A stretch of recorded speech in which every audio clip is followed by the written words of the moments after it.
Jadi kalau ada semacam para uhti melihat, tidak usah dia bertanya. Udah ada yang punya belum? Abang ini, abang yang ganteng, yang lawar ini, cukup dilihat isyarat itu. Nih, Itu nih. kalau dia itu gadis gitu ya, dengan yang sudah berumah tangga itu kelihatan dari mananya?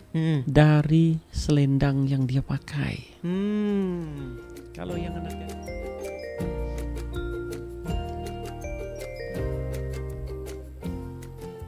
158 Mujahidin FM Radio Dakwah Anda. Selamat malam Wafila ya. Kita kembali di program Jalan-Jalan di malam hari ini hingga pukul 21.00 waktu Indonesia Barat.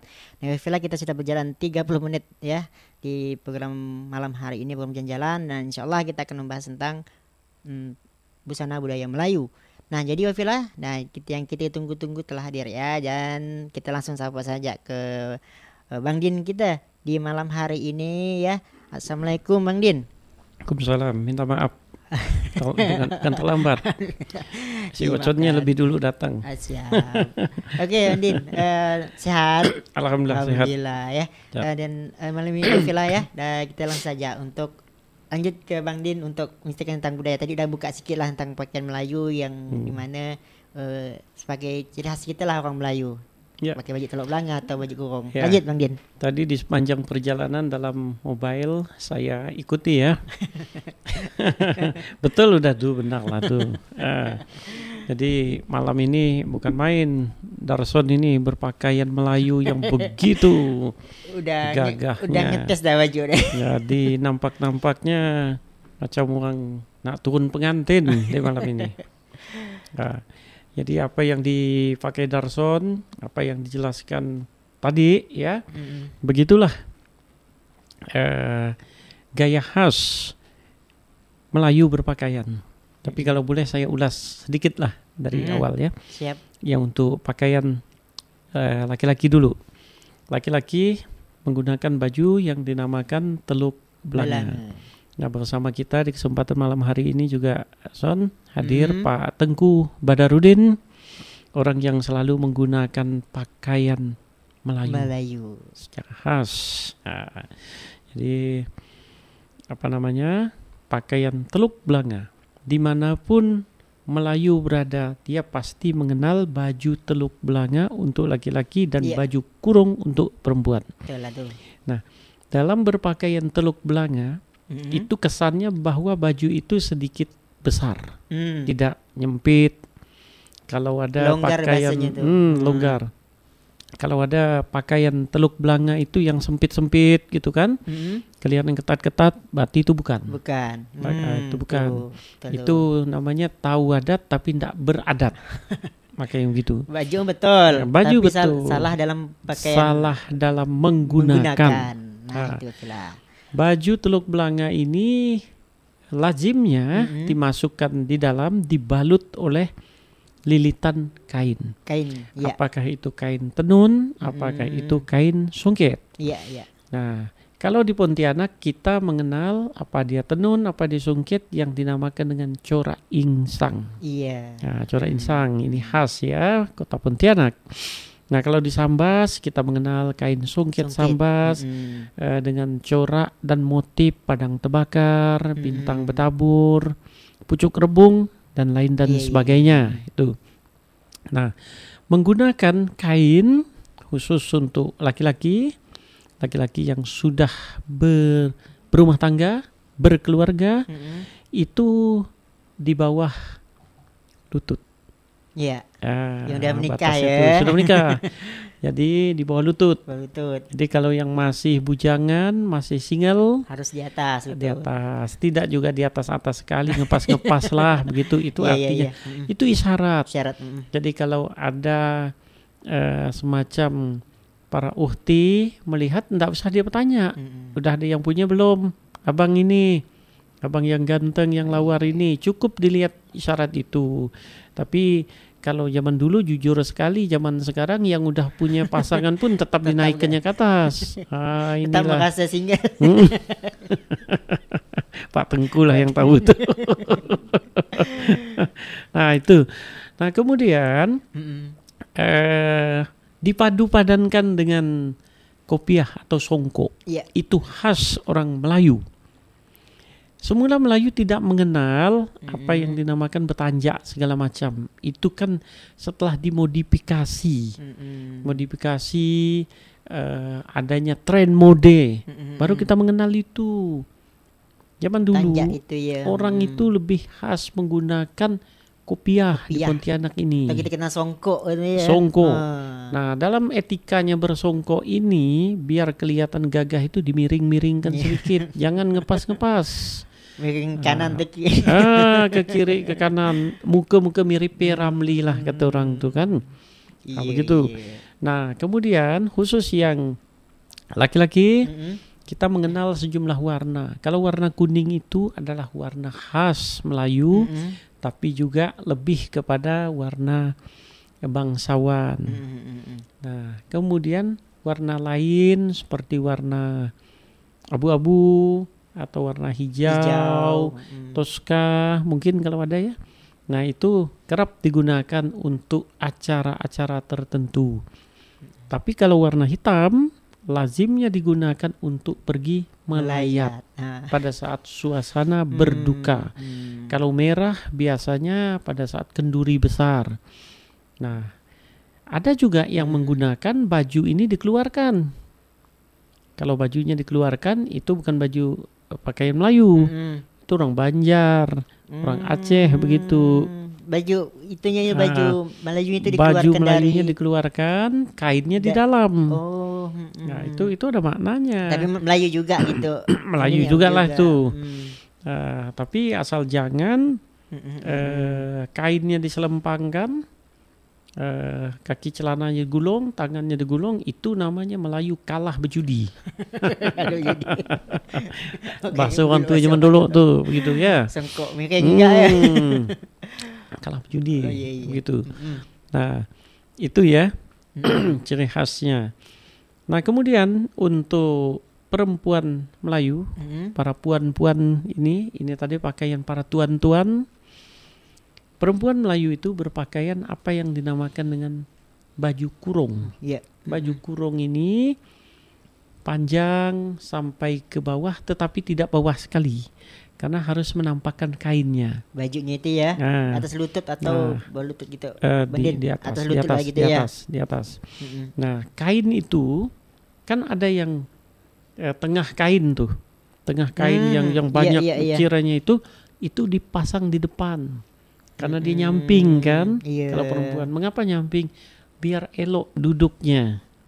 Mudah dia bersimpuh kan? Simpuh. Nah, kalau yang laki-laki yang banyak ornamennya, motif ragamnya itu di belakang letaknya, karena di depannya itu terbelah. Iya benar. Enak dia bersila.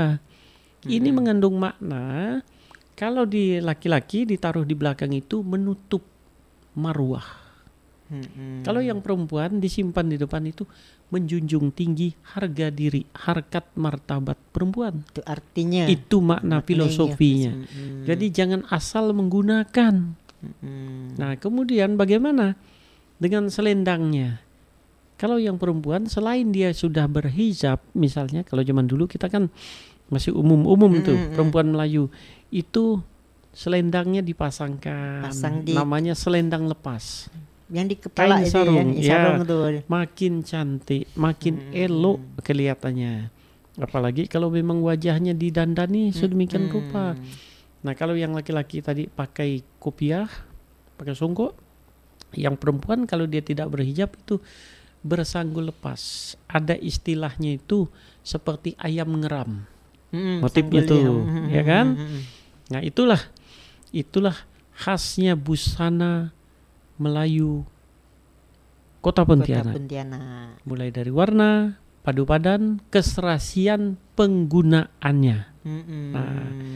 Nah, bagaimana yang laki dengan perempuan? Ada kekhasannya. Pakai pesak di samping.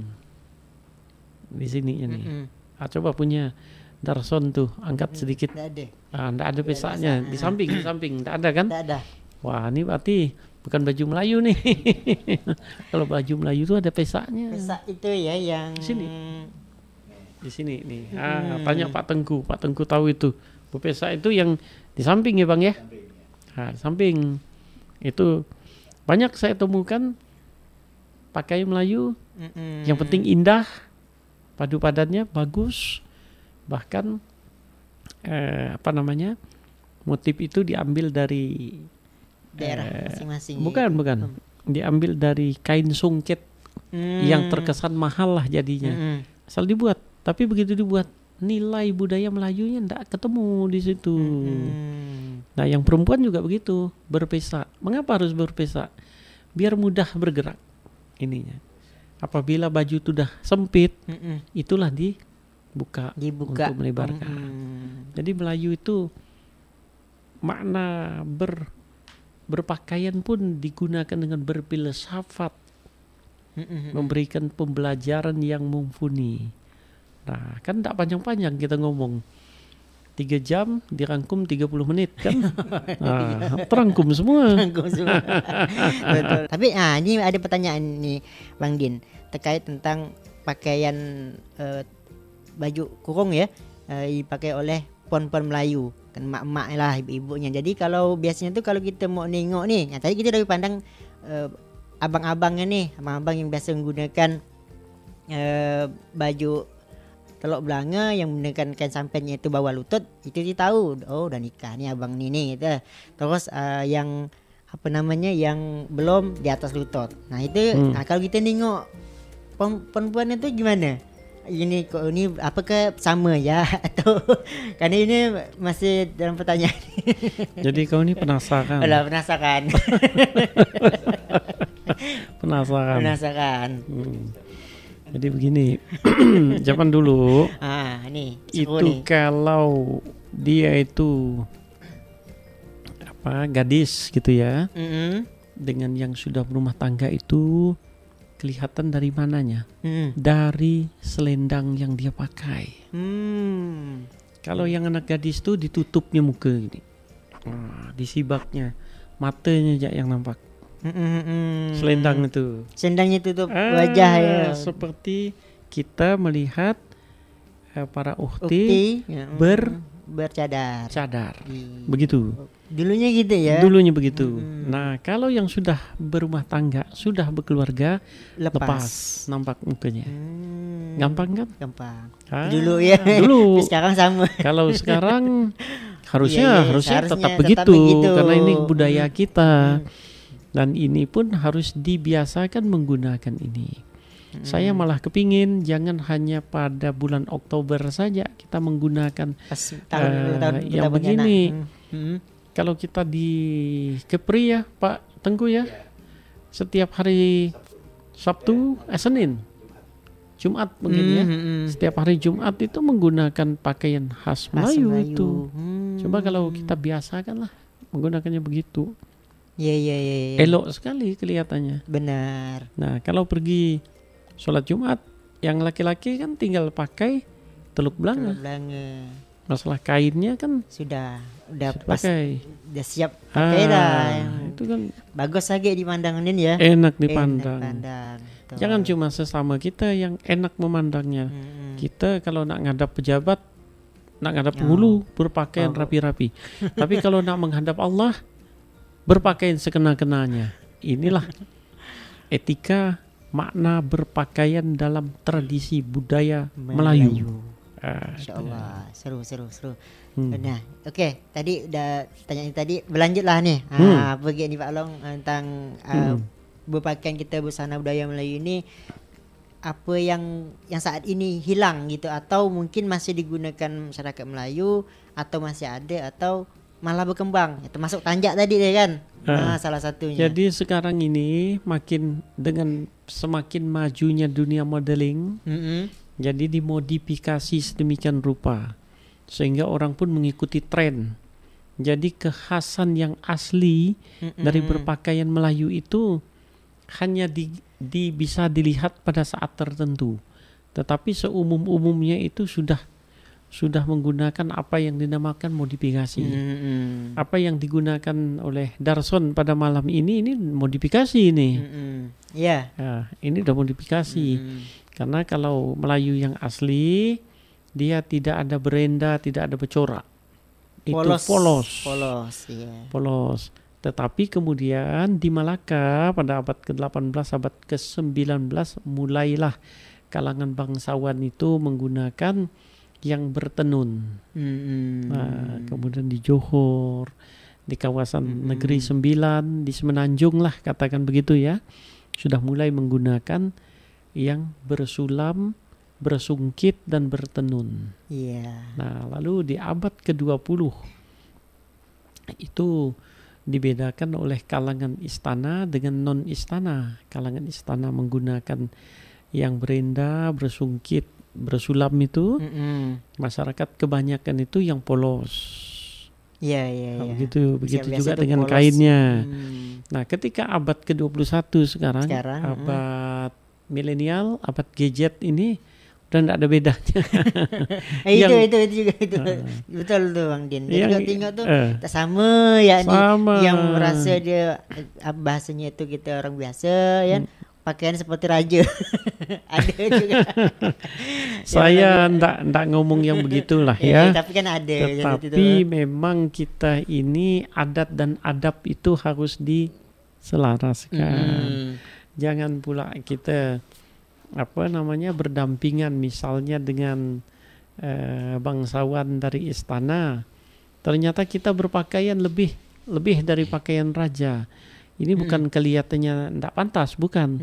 Cuman tidak elok saja. Kok lain begitu. Nah, gitu ya. Inilah yang namanya etika atau adat dan adab dalam berpakaian. Ini penting. Nah, begitupun dalam hal berpakaian tadi. Di bagian awal saya ada mengulas, jangan terlalu ketat. Ini kan ada ya. Saya kan berulang-ulang sering untuk menjadi juri berpakaian, arakan pengantin, dalam busana juga kuliner ya. Namanya saprahan.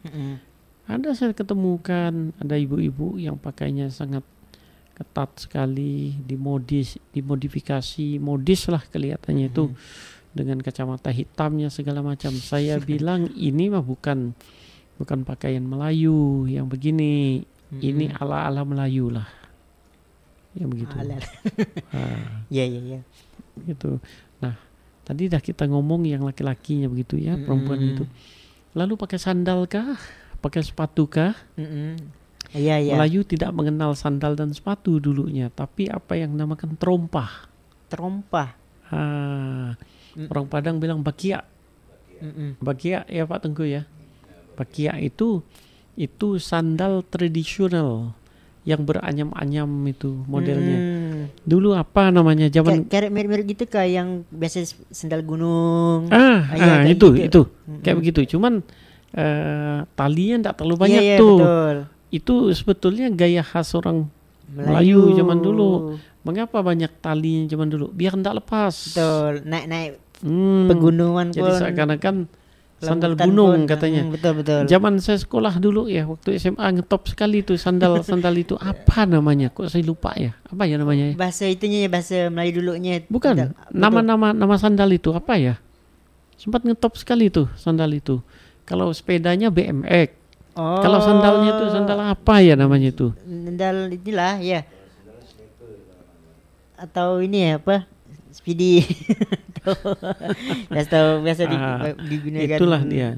Itu ya. Iya. Kau tahu ini sandal gunung lah. Sandal gunung kita kenal. Nah, kalau yang perempuan itu sepertinya sandal slope. Yang masuk. Nah, kayak begitulah.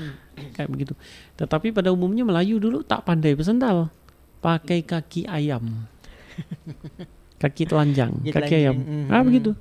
Memang begitu tradisinya. Karena kita memang mengenal sandal segala macam itu kan adanya pengaruh barat. Iya. Ada pengaruh barat dengan kita itu. Iya. Jadi menarik ya firmanullah untuk dibahas tentang berpakaian busana Melayu ini.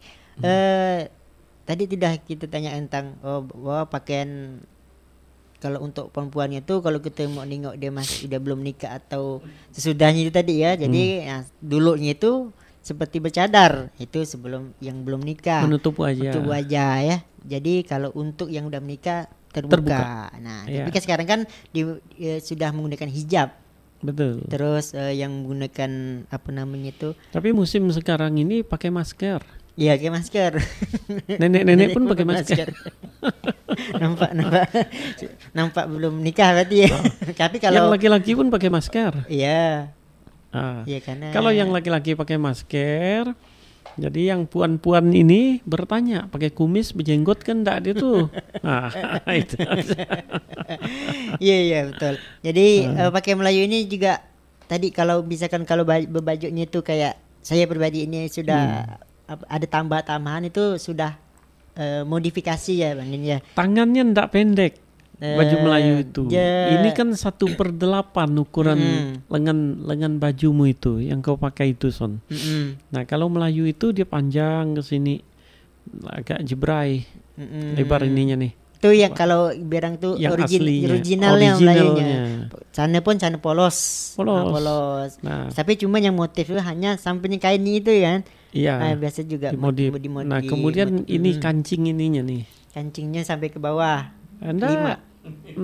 Yang baju kalau punya baju kokoh itu ya. Kalau bukan begitu.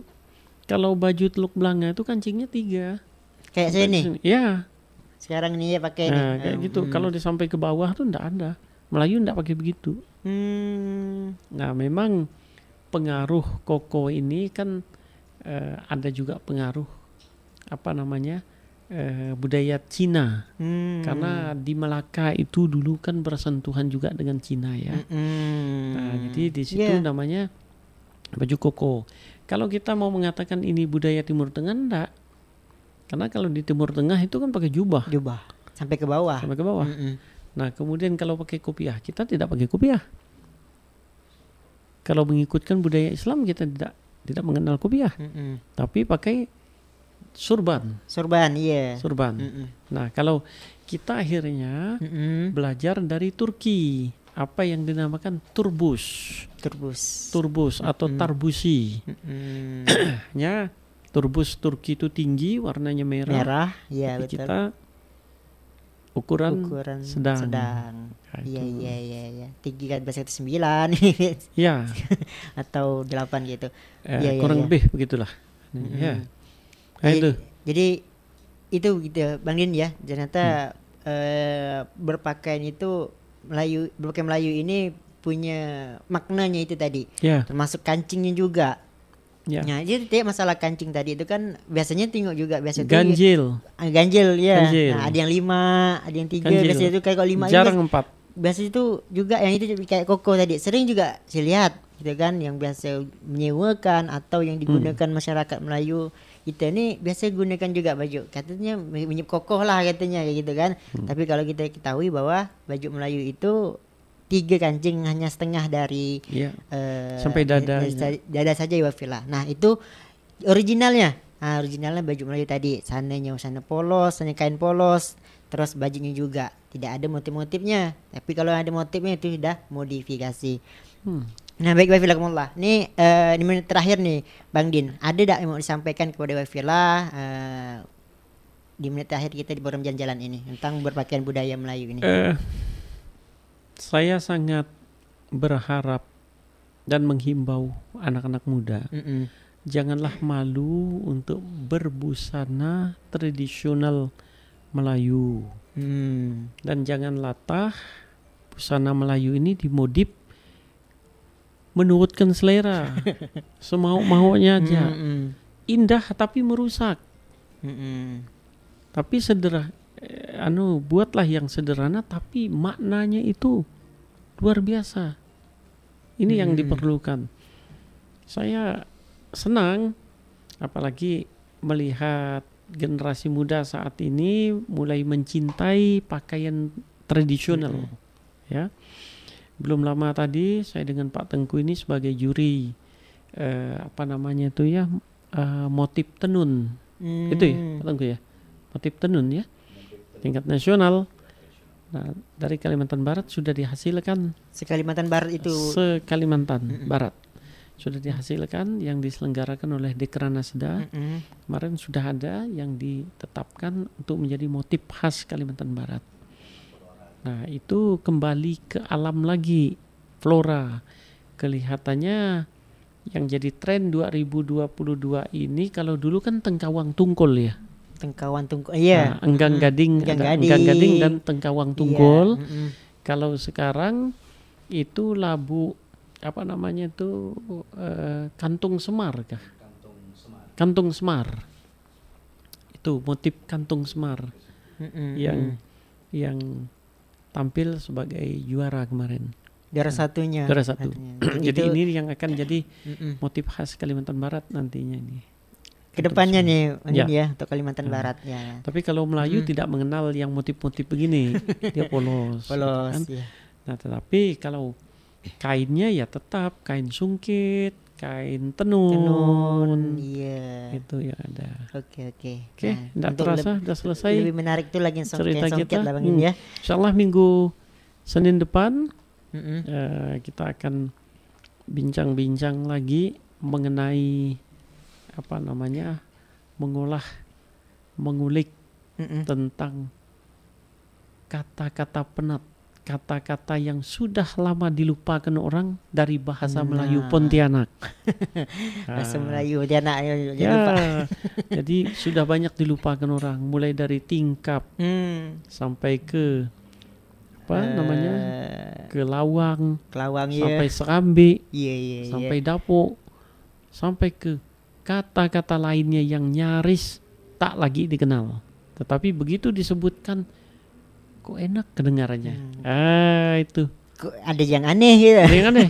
Padahal zaman dulu itulah dia. Iya betul. Di Senin depan kita akan bincang-bincang dengan kata-kata yang pernah ada tetapi kini sudah tak pernah didengar lagi. Oke. Dengar banyak dengar bahasa luar gitu nih ya sekarang nih. Sekarang kan lebih lo gue. Lo guein. Oke, makasih Bang Din. Makasih. Maparkan tentang berbagai Melayu tadi. Jadi sangat sekali berguna kalau kita menggunakan sesuai dengan jelas Melayunya Wafila ya. Yang mana udah banyak bajunya bertambah-tambah itu berarti udah bermodifikasi tapi mengurangi ciri khas Melayunya. Nah, jadi Wafila, jadi kita untuk sebagai anak muda jangan juga lupakan busana Melayu kita, budaya Melayu kita, yang mana yang mengaku Melayu silakanlah ya, berpakaian Melayu jangan malu. Nah, Wafilakumullah, tidak terasa sudah 1 jam kebersamaan kita di malam hari ini di program Jalan-Jalan ya, bersama Bang Din kita yang membahas busana budaya Melayu. Insyaallah juga kita akan membahas ke depan, pekan depan ya, yang itu tadi tentang kata-kata dolok, kata-kata dolok Melayu yang telah lama hilang tetapi sekarang sudah dilupakan. Nah, itu insyaallah kita bahas ke pekan depan. Wafila jangan lupa untuk tetap stay tune ya. Nah, nanti akan ada info, ada program jalan-jalan lagi di pekan depan. Bagi Wafila ya malam hari ini ya, kalau Darson juga ada salah penyampaian, mohon maaf serta hilaf ya. Kita akhiri dengan alhamdulillah rabbil alamin. Subhanakallahu wa hamdika asyhadu an la ilaha illa anta astaghfiruka wa atubu ilaik. Wassalamualaikum warahmatullahi wabarakatuh.